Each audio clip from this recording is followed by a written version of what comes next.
From Nashville Public Radio, I'm Blake Farmer, and this is Nashville. For our audience who's hung with us all week, we've given you a lot to think about related to addiction and getting out of the opioid crisis in Middle Tennessee.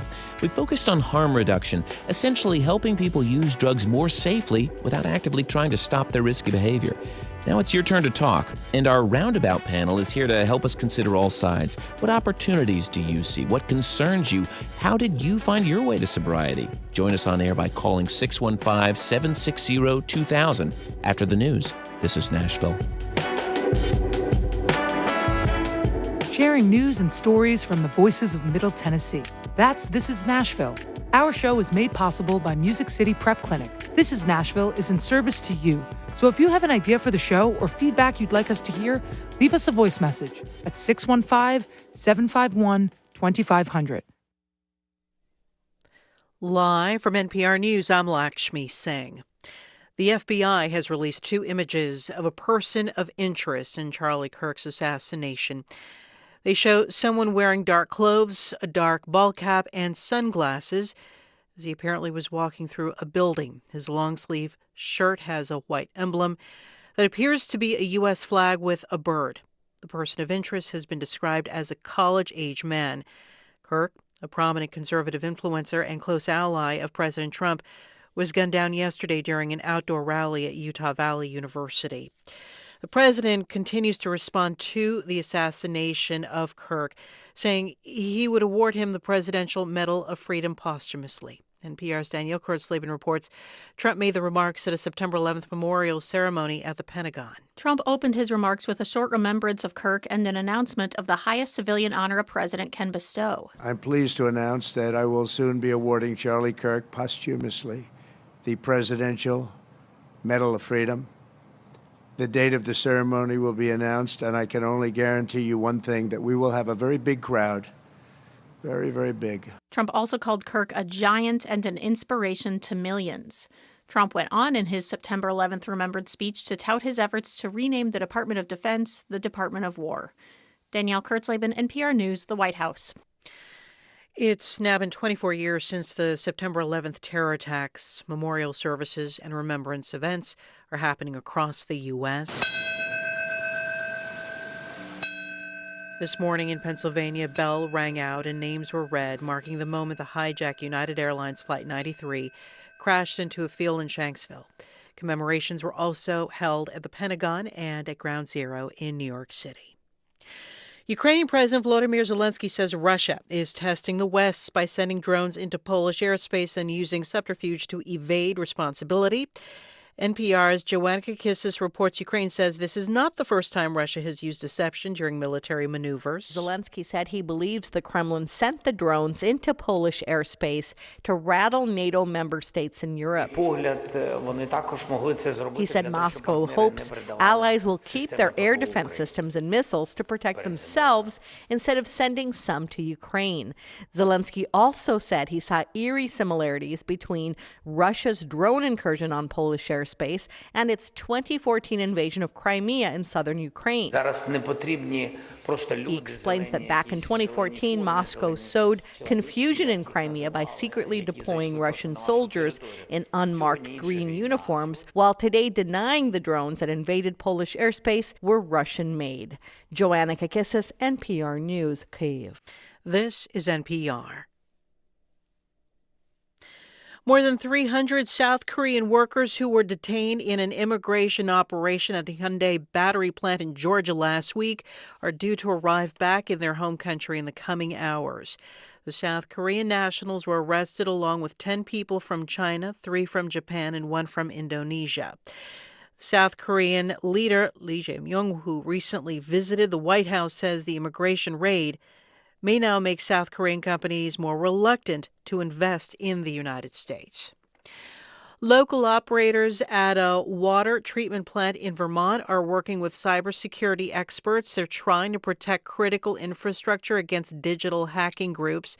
We have more on this from NPR's Jenna McLaughlin. There are more than 50,000 public water utilities in the United States. and many are threatened by cyber attacks. In particular, U.S. national security officials fear Chinese hackers from a group called Volt Typhoon will try and disrupt water supply in the United States should there be a conflict, such as an invasion of Taiwan. In Cavendish, Vermont, assistant water operator Chris Hughes deals with all kinds of problems on his job.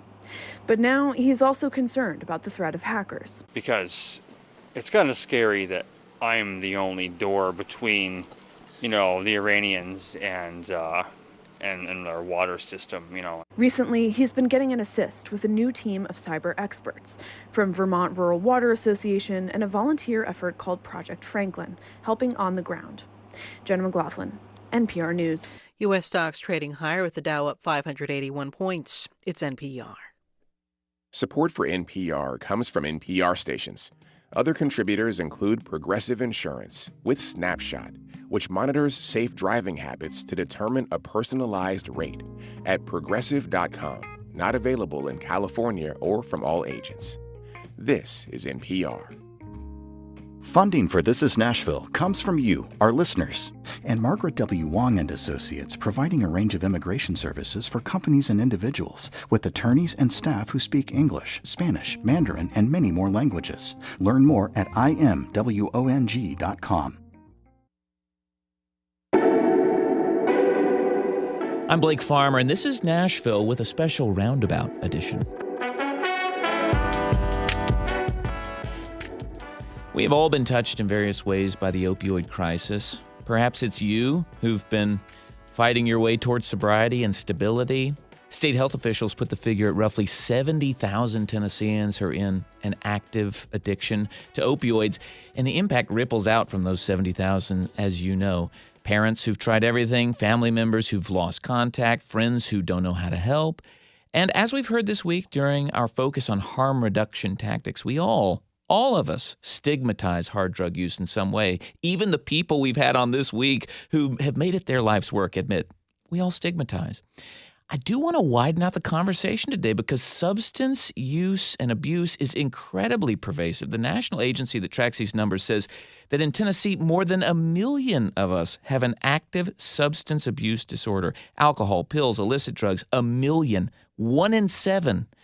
And whether we see it or not, there is harm reduction going on everywhere. In Monday's story, where we follow the renegade work of Miriam Field, she points out that going to a bar involves harm reduction, as bartenders are required by law not to overserve their customer. Makes you think.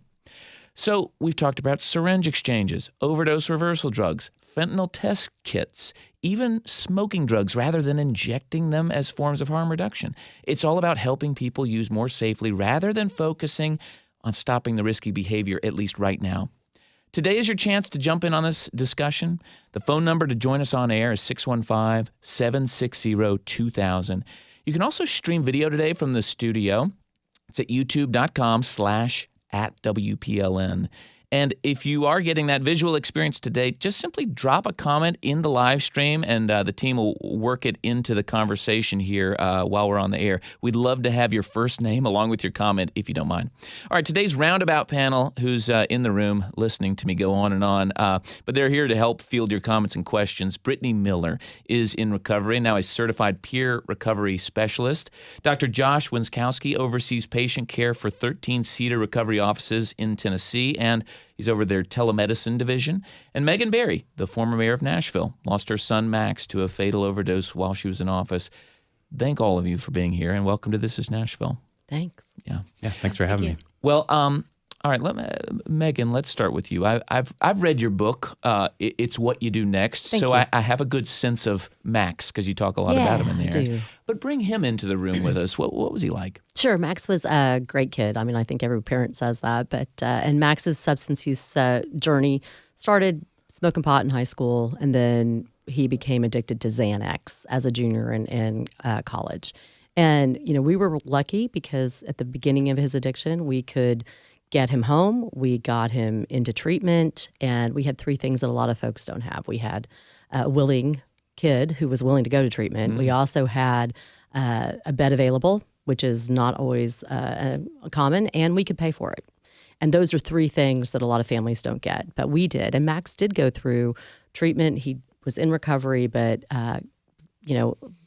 a lot of times we don't realize all of the things that we are going to, see with recovery. And we were stupid. We didn't pay attention, and Max didn't either, because he really thought that he had checked the box and he didn't ever have to deal with this anymore.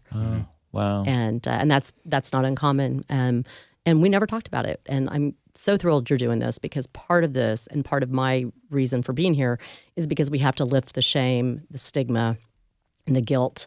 And if we do that by talking about it, then other families can walk through this, hopefully with a better outcome. It does make me wonder, though, because the way you talk about Max, I think he's kind of, would he be rolling his eyes at this conversation right now? Sure. Yeah, probably. But really, what would he be saying now about this concept of approaching addiction in a more of a harm reduction mindset? I think Max would actually, he was like a lot of folks who struggle with addiction. Yeah. He also, got addicted to Xanax because he had anxiety, and that's not uncommon to have some kind of a part. And I know that Dr. Josh talked about that. We talked about that earlier. You have to have the mental health along with the substance use disorder treatment together, and Max didn't have that. Yeah. Appreciate the calls that are coming in. Chris, Rachel, we'll get to you guys soon. Brittany, talk to me. Your substance abuse also began young, but I mean, it sounds like you kind of really kept it together for quite some time. When did things fall apart? So things actually fell apart probably to my mid-30s. 35 is the age that I got clean, so I was pretty successful at hiding my usage. When we look at life falling apart, it's easy to, on paper, things look well. I was able to function, have a job, make good money, subdivision, good car, kids go to nice school. But the self-concept that I had inside was just broken. What do you mean? It's those feelings of guilt, shame, worthlessness. I had pretty much just resigned from life. I had watched dreams over the years kind of fall apart, not come back together. So even though on paper things looked okay, on the inside I was just miserable going through the motions. So that was my solution to the problem for a long time, was I just didn't have to deal with that reality. What kind of help did you need ultimately to get into recovery at 35 years old? Some people get the nudge from the judge. I got the nudge from the physician. I've got to a point where my organs started failing on me.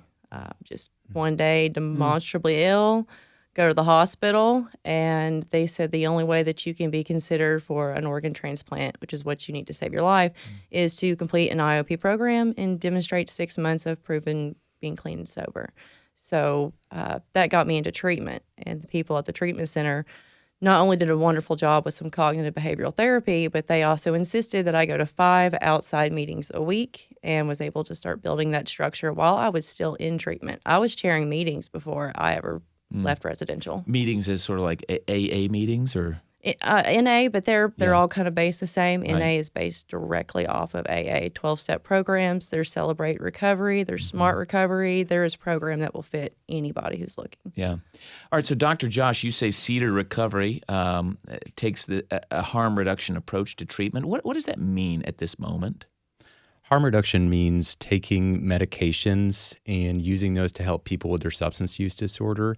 And harm reduction, to me, buys me time so I can address those co-occurring mental health needs. It buys me time so I can make the changes here. You're pointing at your head, yeah. The prefrontal cortex and internally in the heart. And it allows us time so that we can begin the life repair that happens, because substance use disorders can be so destructive both to physical and emotional and social structure and well-being. And if it gives me time to rebuild somebody's support systems. And have you guys ever heard of Maslow's hierarchy of needs? Yeah. I mean, don't make me recite it. Big picture, Maslow, think of a pyramid. He was a really smart guy like 100 years ago, and he was studying what it took to make a happy and healthy person. And I divide it into 3 layers. Your base part of the pyramid is your food, water, shelter. Your middle layer is your people in your community, your village, the things you depend on that secure your food, water, shelter. And then the top part is self-actualization, reaching my purpose in life, my mission, my values.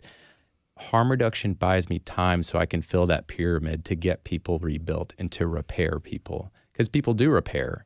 Big picture, 70% of people recover from a substance use disorder lifelong. If you add a year of treatment, that goes to 80%. If you add 5 years of treatment, that goes above 95%. We used to think it was a death sentence. It can be, but it's not anymore. We've got treatment, and harm reduction buys us time so we can add those years back. Well, I'm Blake Farmer. This is Nashville, and it's your turn to talk. We've been focused on addiction and harm reduction this week. It touches so many of us, including folks who are on the phone. What's your experience? What's worked for you? Do you see any downside to going all in and saving lives and leaving the real addiction treatment for another day in harm reduction? Number to join us on air is 615-760-2000, or comment on our video stream at youtube.com/@WPLN. Let's go to Chris, who is calling in from Nashville. You're on This Is Nashville. What do you have to say? Yeah, hey. I'm in this business, and, we have great potential to treat people. And by this business, you're a physician, correct? Yeah. So we're in the pain management, but also the rehab business. And the legislature's made it so difficult to maintain licensure and to qualify to be a pain management center, to be a rehab center, that we're losing tons of great physicians. They're going to other states, and these patients are left in the lurch, and they're still addicted, so they're going to go to the street. And that's where they get the adulterated drugs, and that's when they die. Chris, can you talk to me about what it is? What is it at the state legislature that would make your job hard?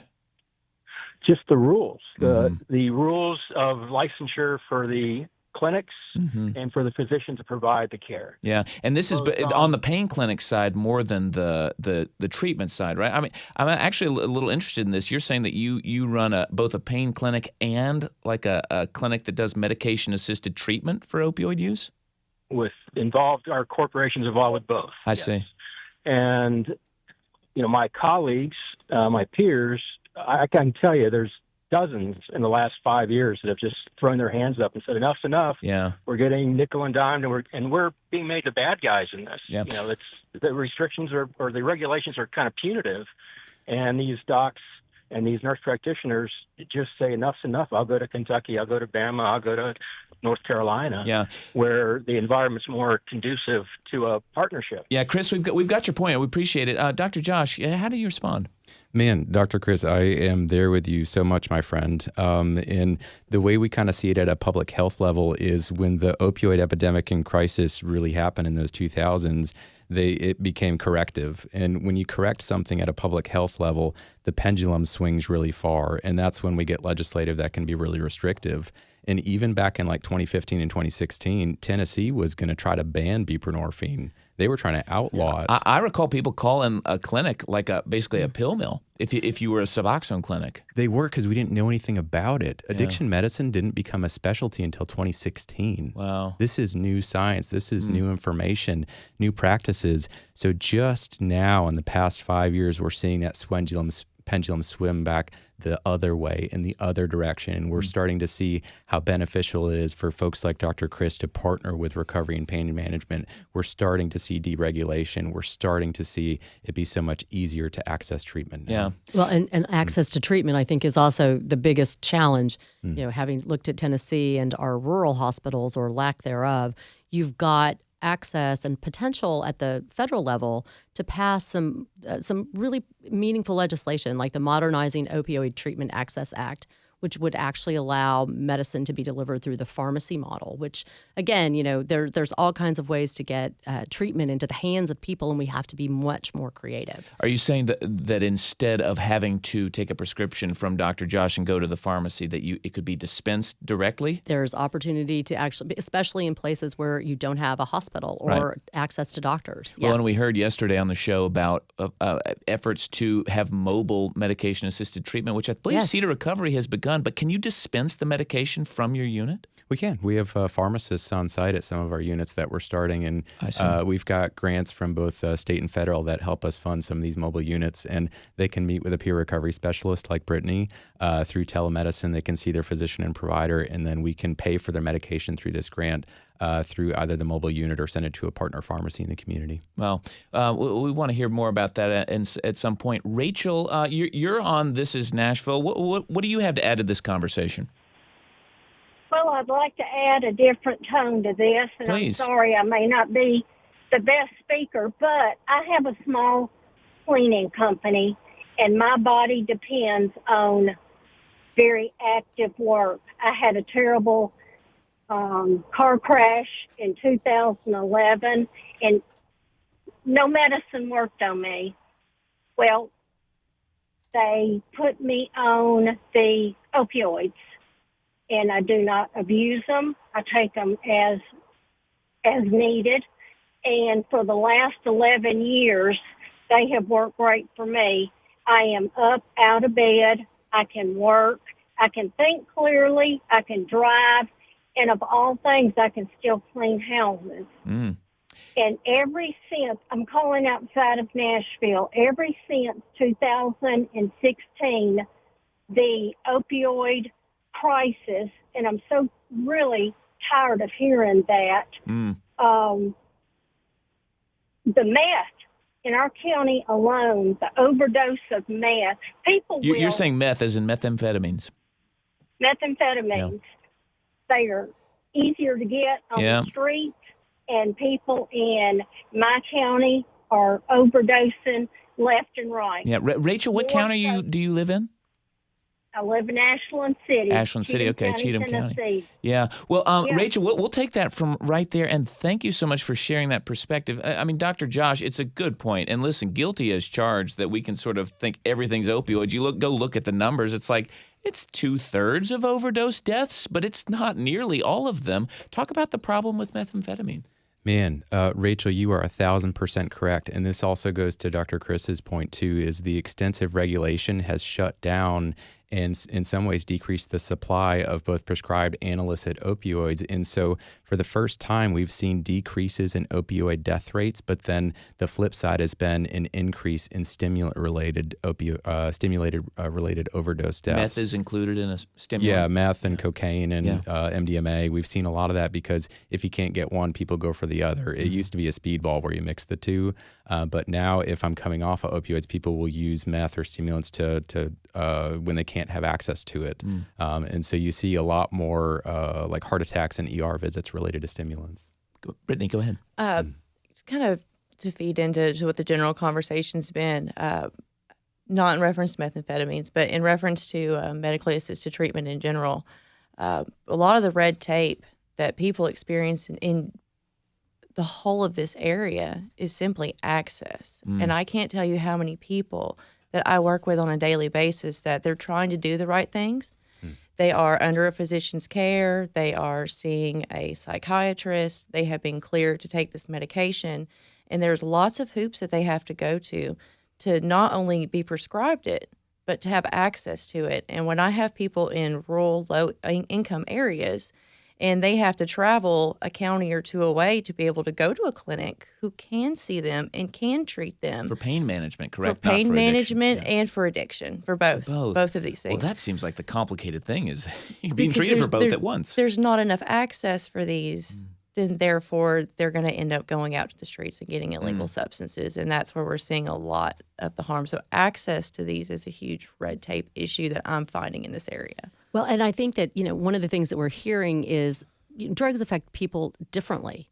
And there is no one size fits all, but what you have to have is kind of a menu of what's going to work best for the person who is actually in front of you. As Rachel said on her, she can function. This is how she lives her life because she has access to a medically prescribed drug that helps her. That's not going to be for everybody. But so, I think what we have to get our arms around is if you treat the person, then you can, whomever's presented in front of you, you can give them what they need.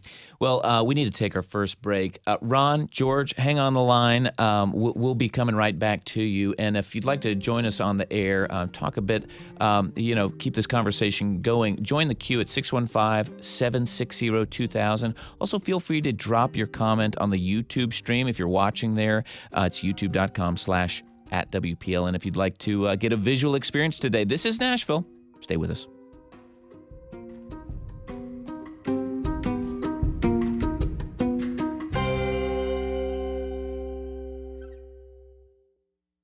Funding for This Is Nashville comes from you, our listeners. And Davidson County Clerk's Office, with a reminder that most license plate renewals may be completed at area kiosk locations, including Bordeaux Library, Farmers Market, East Branch Library, and Bellevue. More at countyclerk.nashville.gov. And Age Well Middle Tennessee, offering Elder Care Coach, providing online resources and phone consultations designed to help families navigate care for aging loved ones and to assist employers supporting caregiving employees. More at eldercarecoach.org. And Community Foundation of Middle Tennessee, working to help donors make more possible through the power of community giving. More at cfmt.org. I'm Jeremy Hobson. Next time on The Middle, a growing political battle over redistricting is brewing in states like California, Texas, and Missouri. But the issue of redistricting itself raises questions over what fair political representation actually looks like. So, do you feel represented by the political process? And what does fair representation look like to you? That's our question next time on The Middle. Tonight at 8 on 90.3 WPLN News.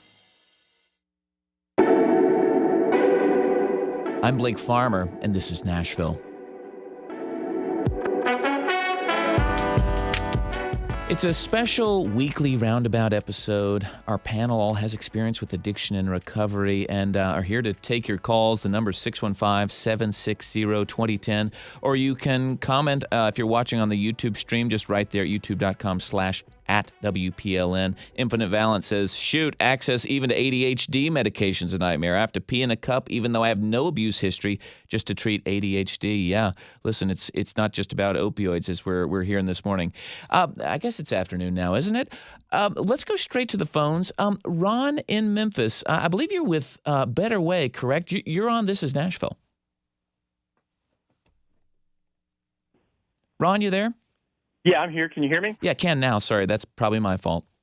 It's okay. Yeah, I am from Memphis. Operate an SSP there, and that's a syringe exchange programs.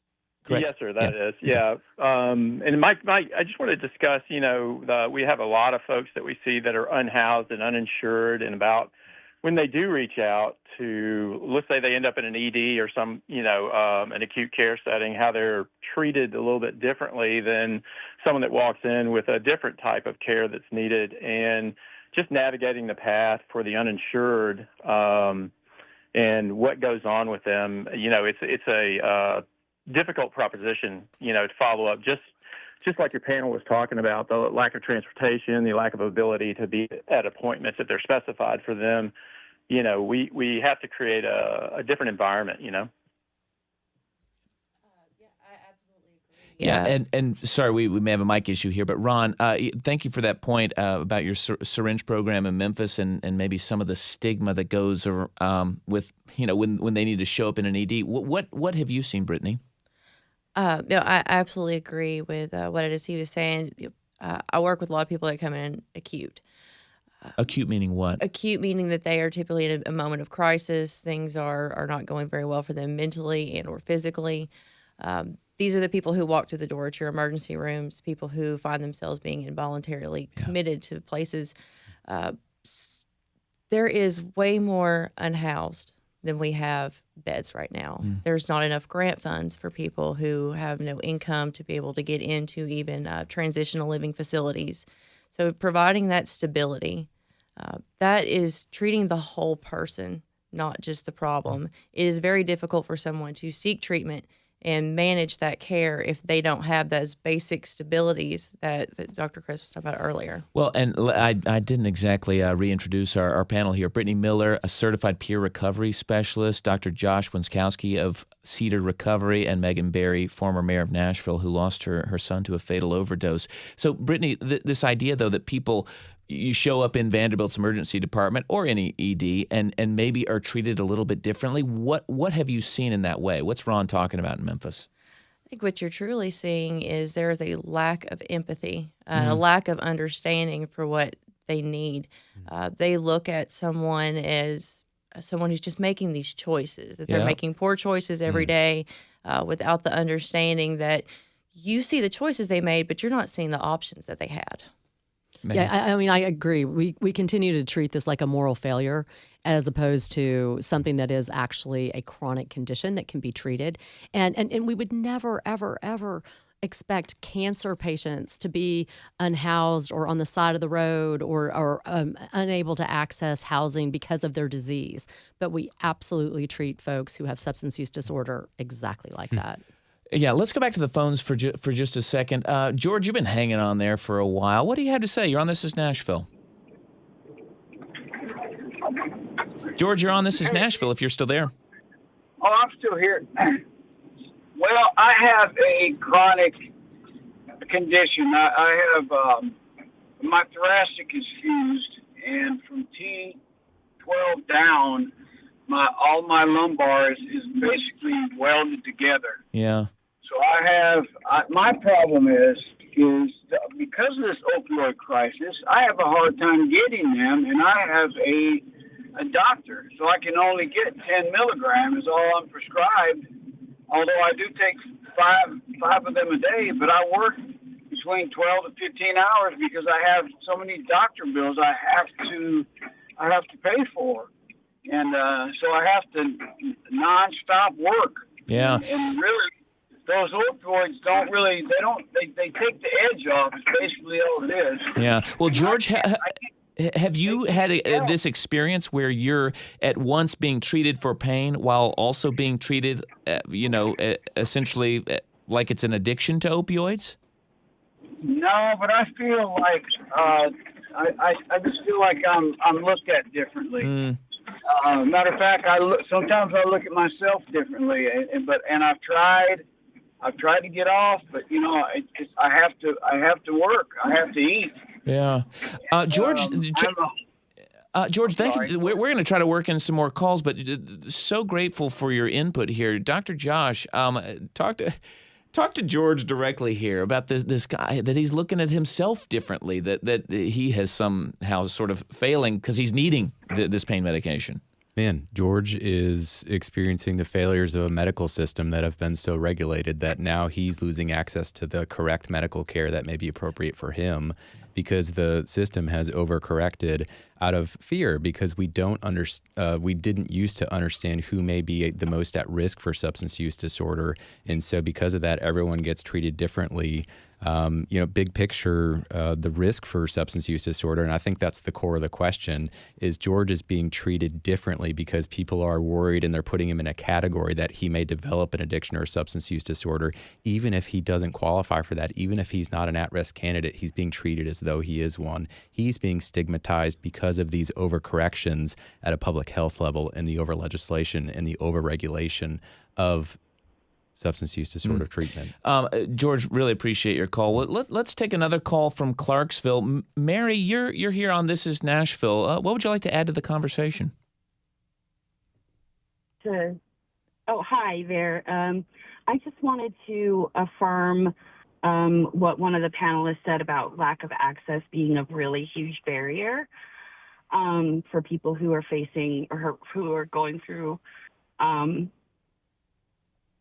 recovery treatment. I used to do medical transportation, so I would take folks from Ashland City, just really outlying areas, rural areas, to Nashville to go pick up their methadone. And I had occasion to talk to a lot of them and listen to a lot of them about the challenges that their transportation posed to them, like rides being canceled. And if they don't go every single day, if they don't have like perfect compliance, they get kicked out of the program. Mary, are these people having to pay you to bring them to Nashville so they could get methadone? I mean, they never paid me. But it was like their insurance or something? Yeah, usually. Medicaid will pay that or something? Or possibly some sort of assistance program. Yeah. Could have been. Well, that does seem like a huge issue, Brittany. I mean, you're in the peer recovery space working with folks. How much, like, what do those barriers look like to being treatment like at a methadone clinic or getting buprenorphine, Suboxone? Well, transportation is a huge barrier. Insurance is a huge barrier too. We can have the broader discussion. it's great if you have private insurance, you can see a doctor, if you've got Medicaid, but there are so many people who do not qualify for Medicaid at this point in time that they are falling into between the cracks where there is zero coverage for them whatsoever. They have no affordability. And I have recently experienced working with people who we are having this whole conversation about harm reduction. We talk about people on the streets, people out in public, from the prison institutions to our county jails at this point. When people are coming into those facilities, they are being given MAT. Really? If they come in and they have a positive drug test for certain substances, they're starting that process in jail. Wow. So now You're saying like a county jail? County jail. So we are sending people out of prisons and jails and onto the street, and they've got no insurance, So they no started housing. Suboxone, perhaps, and then they lose their supply. And they of it. lose that supply of that. So, and what are the people to do when no housing, no job, and they do not qualify for Medicaid? There's places out there that can help with transportation, but it's very slim. Well, and I mean, let's just say, Tennessee is one of the states that has not taken the expansion for Medicaid. We've left $22 billion on the table that could go to help our Tennesseans. And I assume this would be the prime population who would be added in the expanded folks, because it's people who are probably working, but so they make too much. And they may be single people. They don't have a family that would maybe help them qualify for Medicaid. Dr. Josh, what have you seen? Every dollar that you put into harm reduction treatment saves $7 in future costs to society and healthcare. Every dollar you put into substance use prevention saves $40 to $50 in future costs. Yeah, but I imagine it's still a tough sell. Am I wrong? Yeah, because they say, well, I still have to spend a dollar, right? Yeah, and they'll look at that dollar and they'll say, but I can't spend that dollar, can I? Yeah. Let's take one more call from Cookeville. Kay, you're on This Is Nashville. Hello. Hello. What do you have to share with us? Okay. I have a son and a grandson in jail. My son in 2011 was in a car wreck, and he, of course, was put on all kinds of medicines, trauma unit for 22 days. And then when he got out, he started going to the little clinics that were set up all over the state. Pain clinics? Yes. Yeah. Yes, sir. But and which I am totally against. He asked his probation officer for help, and she just turned him into the police, and so he never did get rehab anywhere. Are you saying And that then he essentially was needing more pain medication than he could keep getting? No one else would give it to him. I'm assuming he found another way to get it. He talks to his parole officer and ends up getting in trouble. Correct? Right. Okay.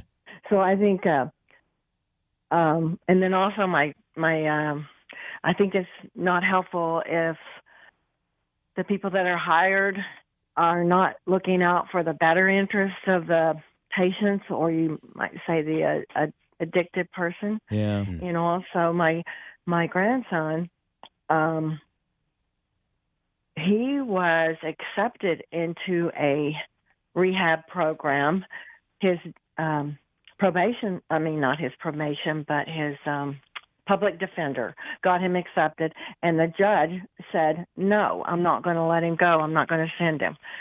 And so I'm just having a problem with this, I guess, the system that's not really, I don't think, my personal opinion is that they're putting a lot of effort out there to help people because they just have so many people, and they just really feel like the best thing is just jail, prison, whatever. And, Kay, let us pick that up from there. And so grateful for your call from Cookeville. And if you'd like to join us on the air, the number is 615-760-2000.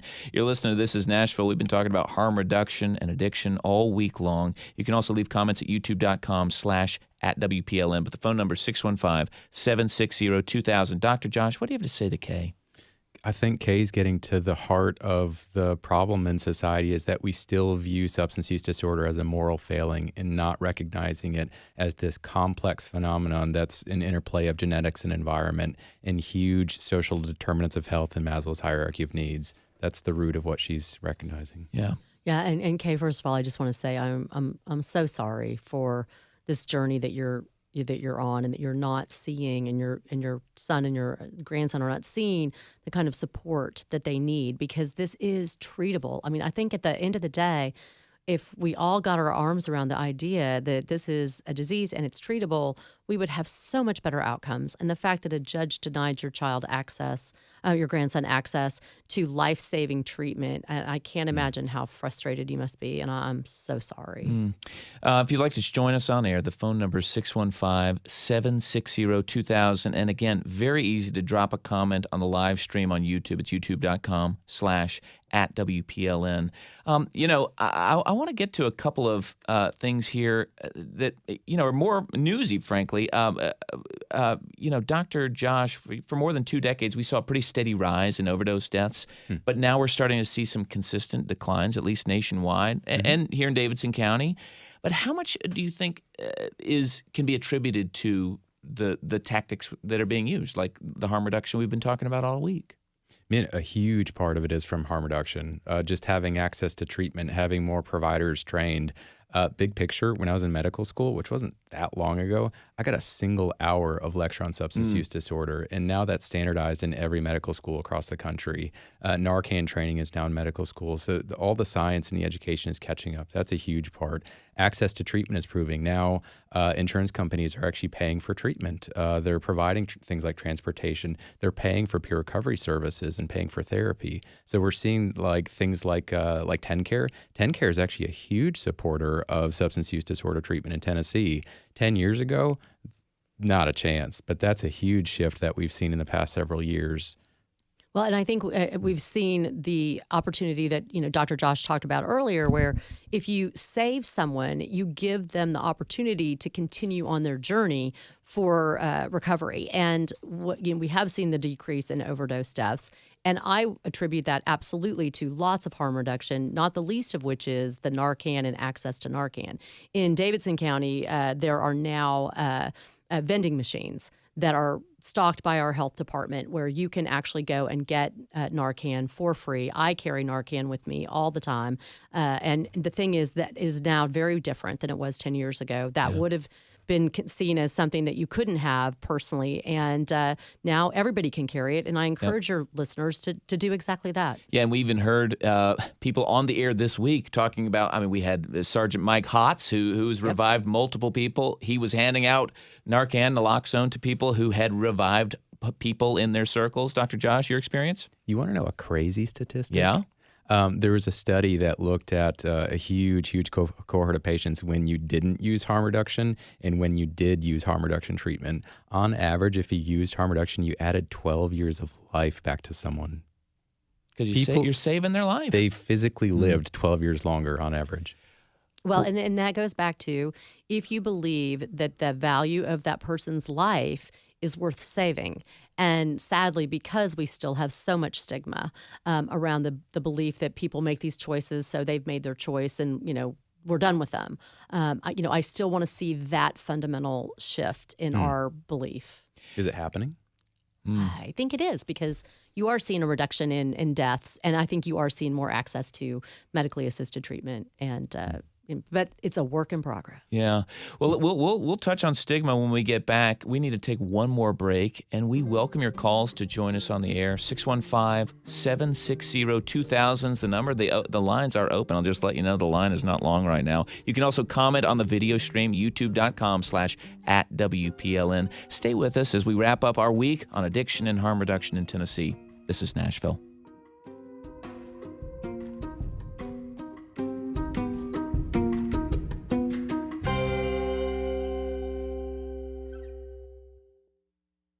Funding for This Is Nashville comes from you, our listeners, and Amazon, proud sponsor of WPLN's daily show, This Is Nashville, engaging our differences so we can discover our unity. More on Amazon's community work at aboutamazon.com. And Diversified Trust, an independent wealth management firm offering an integrated approach to the investment, trust, estate, and philanthropic needs of individuals, families, and institutions. DiversifiedTrust.com. And Wildwood Resort and Marina on Cordell Hall Lake, offering corporate and nonprofit retreats, getaways, and celebrations. 1 hour east of Nashville, year-round. More at visitwildwood.com. Sometimes the news raises as many questions as it answers. How did things get this way? Why do we do that here? Has this kind of thing happened before? And you know what? I'm not one to let those questions go unanswered. I'm Nina Cardona, and every weekday I share the latest local news and dig into history to uncover the backstory. It's all on the Nashville Is Your podcast, and you can listen at WPLN.org or wherever you get your podcasts. I'm Blake Farmer, and this is Nashville. Well, we spent this week talking about harm reduction as a way to get to the other side of the opioid crisis. It's focused more on safety and use of drugs than simply focusing on trying to get people to stop using. And it's your turn to talk. I know that there are thoughts, folks who I'm running into during the day who want to chat about this. It's a complicated topic. There's so much to say, far more than could be said in an hour. But we thank you for sticking with us. Our Roundabout panel in the studio here is Brittany Miller, who's a certified peer recovery specialist, former Nashville Mayor Megan Barry, who has her own story with her losing her son to an overdose, and Dr. Josh Winskowski of Cedar Recovery. I've said all these names now, but we may go straight to the phones. Brad in Memphis, you've been waiting there for a moment. Talk to us about what you've got to say. Hey, thank you for taking my call. I really enjoyed the series this week. But one thing I haven't heard is with somebody with lived experience, I work for a better way. And a better way is the syringe exchange program. Harm Yes. reduction with syringe service program.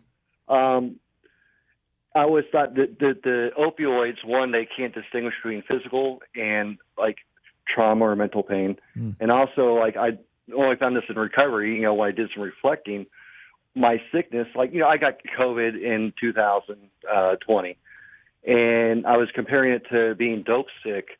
And what I found out was there's a level of anxiety, and I guess, substance use disorder is a spectrum, correct? And from my experience, it was like somebody holding my head underwater and I couldn't get a breath of air. And Wow. I think that's what we're not, we could, address all these things.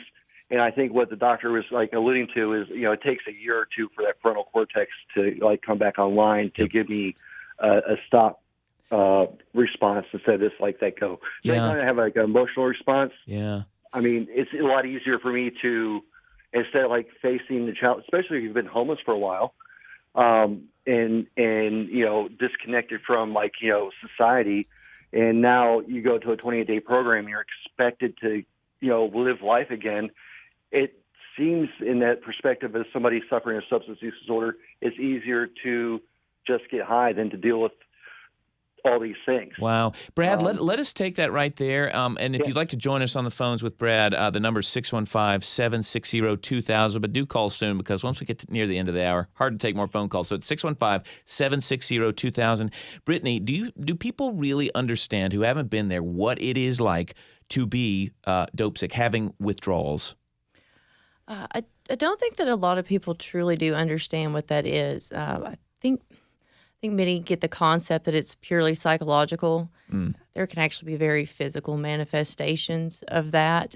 People are truly in pain, truly suffering. I don't know how to quite describe it, but it's just one of the worst feelings of ick you've ever had in your entire life, and it's your entire body. And not only does it have physical manifestations, but it clouds you from being able to think clearly and make very wise choices. And Dr. Josh, at some point, you're just you're chasing to get away from that, correct? Yeah, when you're in an active addiction. You're trying to do things to get rid of the negative feelings and negative thoughts. What can happen, and what Brittany is describing at a physiologic level, there's one of your opioid receptors in your brain called your kappa receptor. And your kappa receptor in active substance use disorder gets upregulated through the roof. And the kappa receptor's job is to try to get rid of bad things. And so as you use more and more, this receptor gets more and more upregulated. And then all of a sudden you stop using, and it says, oh my God, I'm going to die if you don't get this thing that I'm going to do. And it, the way we studied it too, is So if you add a drug that binds only to that one, it can make somebody acutely psychotic or suicidal just by binding and activating that receptor. And so this receptor in substance use disorder over time gets more and more upregulated. You take away the substance and all of a sudden it's flaring up and saying, hey, I'm used to having something on me. Please, for the love of God, do something about this. And that's when you see that loss of prefrontal cortex control, which is your insight, your judgment, your emotions. It's who you are as a person. You lose access to that in active use disorder, and we can see that on MRIs. And Dr. Josh, I'm so glad you said that because, one of the things I was talking to somebody yesterday, and I think the lack of understanding about how much this rewires your brain. And so this idea that there's just, just stop. It just, that doesn't exist because the brain has been so fundamentally rewired. Well, and I mean, so talk to us maybe for a moment about Max. I mean, what did you see him doing that you're like, this is not even this person? Sure. I mean, and again, Max's addiction was to Xanax, a highly addictive benzo. And, it slowed him down. His thinking wasn't rational. And, again, we were lucky he did go to rehab. And that year after rehab, he was in a really good place. But because we didn't actually talk to him about the fact that he was going to have to manage this, like we really did believe that we just checked a box and that everything was going to be fine and he didn't have to deal with it because you know why? We did not want the stigma of Max being a drug user to follow him through his life. So, we pretended like it was just, youth, it happens, and now we're done. Not knowing that as he approached that 1 year of sobriety and not taking drugs, that when he did ingest the drugs that killed him on the night that he died, none of them were enough to actually kill him. But because he hadn't actually been using, there were other kids that night that took the same amount and it didn't affect them. But because Max had been, quote, clean, I hate that word, but, he hadn't been using, he didn't have any tolerance. Yeah. And we didn't talk about it. Like if we'd actually talked about it. And that's why, gosh, thank you again, Blake, for doing this series. I mean, I'm so grateful. Well, don't thank me. Thank Tasha A.F. Limley, our managing editor, who's been all over it. Brittany. Just kind of had a thought, as a result of my use and my chronic health condition, I have neuropathy. It's in my feet, it's in my legs. So numbness in your feet. Numbness, pain, tingling. It varies in how it affects me, but I have that. And that's a neurological thing. So nobody questions if that pain is real or not. Even though you could be making that whole thing up. But doctors understand that it's neurological that causes me to feel those sensations even though there's no physical cause. Someone experiencing being dope sick, I think, can very much be a very similar when they're having physical reactions to that. Yeah. And that's why it's very important that we have these treatments to be able to stabilize people. When someone is so in the grips of active addiction, it makes me think of something they call the rapture of the deep. And it's like when there's a scuba diver underwater and they've been under so long they can't distinguish which way is up or down. That's very much what active addiction is like when you're truly in it. So for someone to be able to go in there and point them to which way is up and to get that little bit of hope to see there may be a way out, to me, that's where the change starts to happen. That's where people can actually begin to make decisions about their recovery and about themselves. I'm going to give out the number one last time, 615-760-2000 if you'd like to join the conversation, but call us soon. Ted, you're on the air with This Is Nashville. Go ahead. Hey, I'm not sure if you guys discussed it yet, but I wanted to ask about Kratom, the sort of South Asian Indo-Pacific plant that now is in most head shops and gas stations everywhere around the country. And I don't think it's been legislated anywhere, but I hear that it can be just as addictive and the withdrawals are just as hardcore as maybe something like heroin. I don't know, but I don't think there's a risk of overdose except for drug complications. But I just wondered if you guys have run into that with your patients or people. All the time. And I appreciate you bringing this to light, too, because over-the-counter things, alcohol is over-the-counter. Alcohol is the single most dangerous substance that we have. Kratom's the same thing. It's over-the-counter, but I actually treat people and help them get off of Kratom because Kratom, it binds your opioid receptor. It works just like an opioid.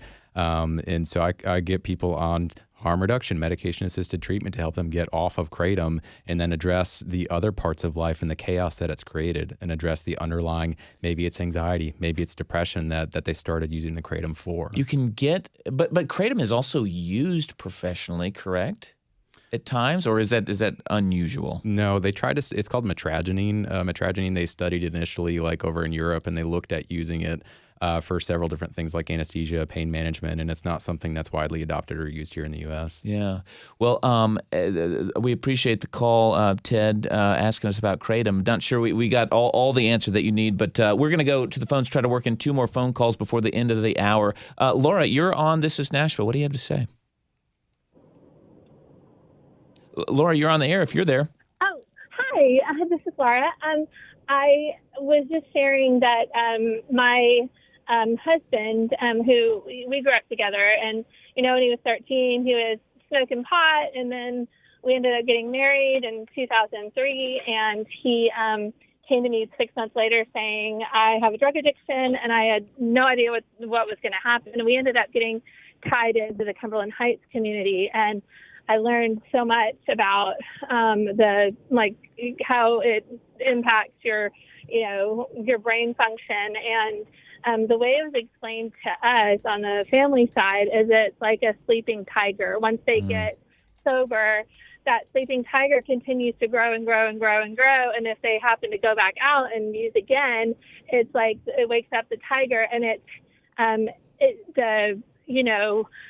negative impact of using again, it can be much more detrimental than they ever were from the beginning. And sadly, he ended up dying of an accidental drug overdose. He took something that had fentanyl in it back at the beginning of the pandemic. And so it was just really good for me to learn about addiction and just also learn strategies to take care of myself and do what they call detaching with love. You love the person, but you can't fix them.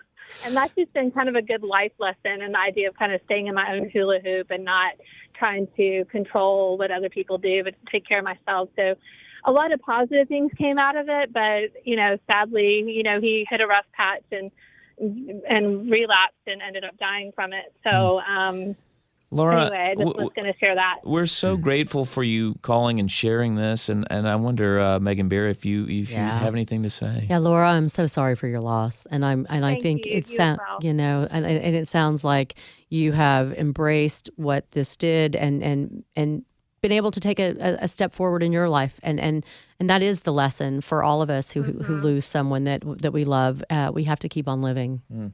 Yeah, exactly, and something else that Todd experienced when I asked him when he, did come to me and tell me he, had an addiction problem. He's like, I'm in NA and I'm good. I've got a sponsor. Well, I called my sister, who was a psychology major at BU in Boston, and who had taken a, drug class, and was basically like, he's not going to kick this on his own. Like, he's going to have to go to treatment. And thankfully, we got tied into Cumberland Heights. We were very lucky. Well, Laura, thank you so much for sharing this story. And, man, it's been a heavy week talking about this topic, and we leave on a pretty darn heavy note. But, Laura, that you put the nail on the head, hit the nail on the head, that this is a life and death situation. So thank you for sharing. Thank you to Carol and Nicole, who we didn't get to, who have great stories that needed to be shared, but we didn't quite have enough time today. Thank you to Brittany Miller, to Megan Barry, to Josh Winskowski. This wraps up our week on harm reduction. Thanks for tuning in this hour. This is Nashville's a production of Nashville Public Radio. Today's episode was produced by Mary Mancini. It was directed by Tasha A.F. Lindley, who is the tireless producer behind this entire week of powerful stories and thoughtful guests. Plus, she's making us look good on the video stream, right? Josh Deepin's answering the phones over there. Our board operators, Liv Lombardi. The masterminds behind that theme music are Larange and Namir Blade. You can listen back at thisisnashville.org or wherever you get good podcasts. It's also easy to just ask a smart speaker to play the latest episode of This Is Nashville. The video is archived at youtube.com/@WPLN. The conversation does not have to end. You can find us on the socials. You can also call us and leave us a message, 615-751-2500. This is Nashville. I'm Blake Farmer. Go in peace. Greenland made headlines everywhere this year after President Trump said he wanted to acquire the island for the U.S. In Greenland, that sparked talk of independence from Denmark.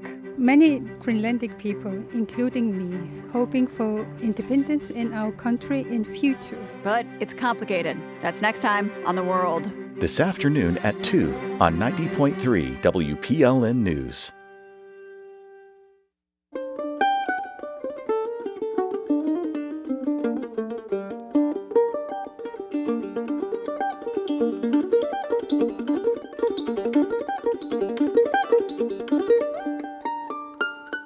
This is 90.3 WPLN, Nashville Public Radio, and 91.7 WHRS Cookeville. Nashville's home for Morning Edition and NPR News. WPLN.org is where you can find more from WPLN News, including the Nash Villager, your human-powered newsletter and podcast, exploring Nashville news and history. Subscribe to both at WPLN.org.